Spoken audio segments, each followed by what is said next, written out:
बारामतीमध्ये सुनेत्रा पवार आणि सुप्रिया सुळे या दोन्ही प्रतिस्पर्धींनी उमेदवारी अर्ज दाखल केला। महायुती आणि महाविकास आघाडी दोघांनीही शक्ती प्रदर्शन केलं, तर रडणारनी लढणार असं म्हणत सुप्रिया सुळेंनी अजित पवारांना इशाराच दिलाय। पाहूया त्यावरचा हा रिपोर्ट।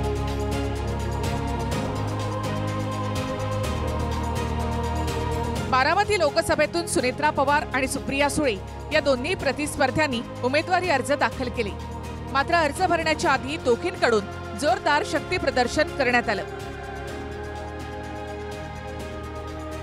सुनेत्रा पवारांसाठी अजित पवार, मुख्यमंत्री एकनाथ शिंदे, उपमुख्यमंत्री देवेंद्र फडणवीस आणि विजय शिवतारे यांच्यासह दिग्गज नेते हजर होते, तर सुप्रिया सुळेंसाठी शरद पवार, पृथ्वीराज चव्हाण, बाळासाहेब थोरात एकाच मंचावर होते।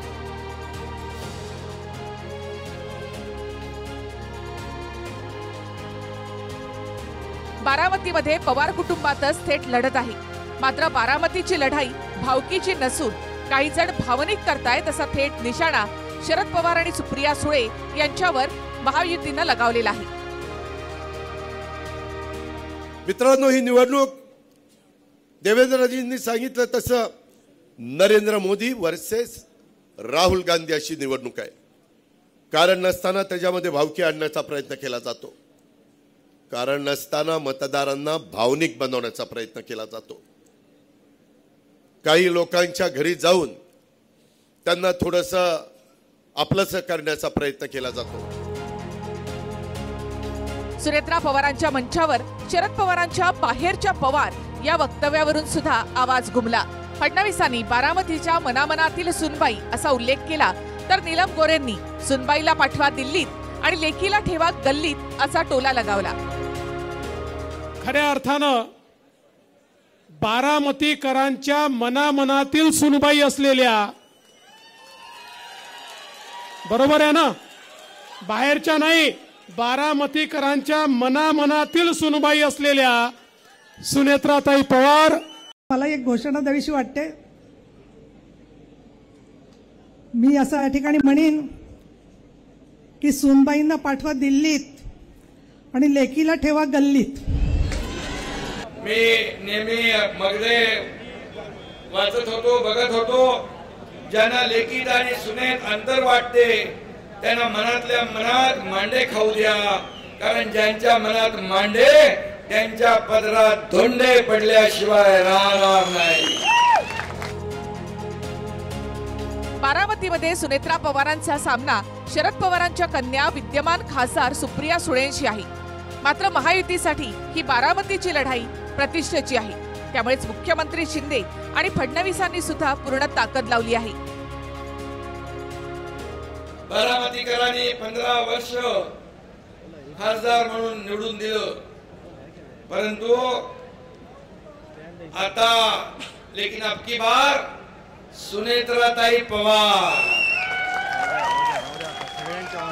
कारण आता भाकरी फिरवायची वेळ आली ना। या मंचावर जी शक्ती बसलेली आहे, जिंकण्याकरता 7-8 लाख मतं लावतात, पण या मंचावर बसलेल्या बारामतीच्या नेत्यांची गोळाबेरीज केली तर 12-15 लाख मतं तर या मंचावरच बसलेले आहेत। त्यामुळे आता बारामतीला कोणी थांबवू शकत नाही, वहिनींना कोणी थांबवू शकत नाही। आणि मला विश्वास आहे की या ठिकाणी आपल्या आशीर्वादाने एक नवा इतिहास घडेल आणि सुनबाई दिल्लीला जातील, जातील म्हणजे जातील। इकडे सुप्रिया सुळेंनी नाव न घेता अजित पवारांवर शाब्दिक आक्रमण केलं। काही जणांना फोन करून घाबरवलं जात आहे, अशांना माझा नंबर द्या अशा शब्दात सुप्रिया सुळेंनी ठणकावलं। लोक दबक्या आवाजात फोन करतात आणि सांगतात आम्हाला फोन आला होता। आता कोण फोन करतं, काय फोन करतं हे मला नाही माहिती, मी काय विचारत बसत नाही, कारण का दूसरे का घर में झांकने का शौक नहीं है मुझे। पण मला सगळ्यांना एक सांगायचंय की जो तुम्हाला धमकी देतो त्याला फक्त माझा मोबाईल नंबर द्या। याचं कारण असं की ते ज्यांना घाबरतात ना दिल्लीत, त्यांच्या समोरच अमोलदादा मी भाषण करतो आणि डंके की चोट पे भाषण करतो। कोणीतरी म्हणले रडत बसतील, ओ आम्ही शारदाबाई पवारांची नात आहे मी. माझ्या आजीनी कुठलीही परिस्थिती आली तरी मला रडायला नाही शिकवलंय, मला लढायला शिकवलेलं आहे. त्याच्यामुळे पूर्ण ताकदीने आम्ही लढू. आणि बघा माझ्या पांडुरंगाची इच्छा, माझ्या पांडुरंगांनी काय मला चिन्ह द्यावं तर तुतारी वाजवणारा माणूस. किती मोठे शुभ संकेत आहेत बघा. रामकृष्ण हरी. तर अमोल कोल्हेंनी अजित पवारांच्या निधीच्या वक्तव्यावरून चांगला समाचार घेतला. सत्तेची एवढी मस्ती आली का, निधी तुमच्या खिशातला नाही असा हल्लाबोल कोल्हेंनी केलाय.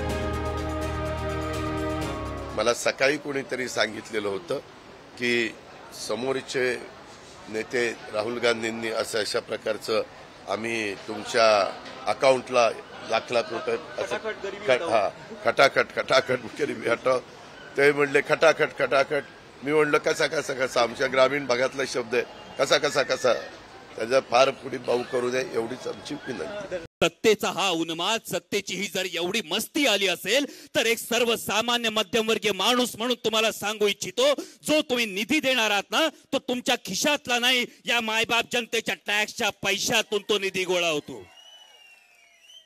म्हणजे जेव्हा आम्ही आमच्या पोराला डायपर घेतो, जेव्हा आम्ही आमच्या पोराला झबलं घेतो ना, त्याच्यावर आम्हाला जीएसटी भरावा लागतो, तो तुमच्या तिजोरीत येतो. जेव्हा आम्ही आमच्या म्हाताऱ्या आई बापाला औषधं घेतो ना, त्याच्यावर जो टॅक्स आम्ही देतो तो तुमच्या तिजोरीत येतो. आणि तो आलेला टॅक्स जर तुम्ही स्वतःची मालकी असल्यासारखं म्हणत असाल, पाहिजे तेवढा निधी देतो, तर मग एक सांगा, अहो जेमतेम 2% लोकांचा जर तुम्हाला पाठिंबा असेल तर टॅक्स फक्त त्या 2% घ्या ना, आम्ही टॅक्सच देत नाही तुम्हाला.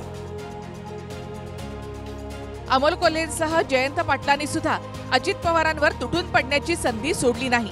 द्रौपदीच्या वक्तव्याचा दाखला देत अजित पवारांचा बॅलन्स जातोय असा टोला जयंत रावांनी लगावलाय. नाहीतर मध्ये मध्ये आम्ही बघितलं काही जिल्ह्यांच्या मध्ये एवढी तफावत पडायला लागली की 1000 मुलं ज्यावेळेस जन्माला येतील त्यावेळेस आमच्या तिथं 850 मुली जन्माला येत होत्या.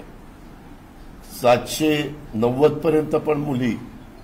म्हणलं अरे पुढं तर सगळं ते अवघडच होणार आहे, पुढं काही द्रौपदीचा विचार करावा लागेल का काय असा प्रसंग त्यावेळेस कधी येईल. ह्याच्यातला गमतीचा भाग जाऊ द्या, नाहीतर त्याच्यातच मला तिथं देतील अजित पवारांनी द्रौपदीचा अपमान केला. अपमान नाही, मला कुणाचाही अपमान करायचा नाही. आता काय अलीकडे बॅलन्स जायला लागलं, जसं दिवस बिघडायला लागले, समोरचा प्रतिसाद दिसायला लागलाय, परंतु त्यामुळं आता अगदी द्रौपदी पर्यंत आम्ही पोचायला लागलो. त्यामुळं थोडासा आमचा बॅलन्स जातोय. पण महाराष्ट्रात माझी पुणे जिल्ह्यातल्या संसद विवेकबुद्धीवर पूर्ण विश्वास आहे.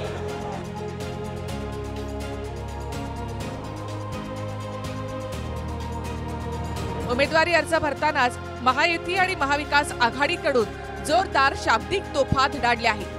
बारामतीसाठी 3ऱ्या टप्प्यात म्हणजे 7 मेला मतदान आहे.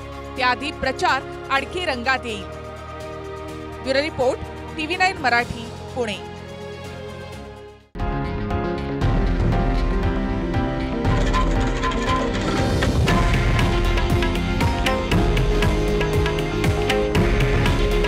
हे आहे देशातील नंबर 1 न्यूज नेटवर्क आणि आपण पाहत आहात TV9 मराठी. काळजी तुमची, हित महाराष्ट्राचं.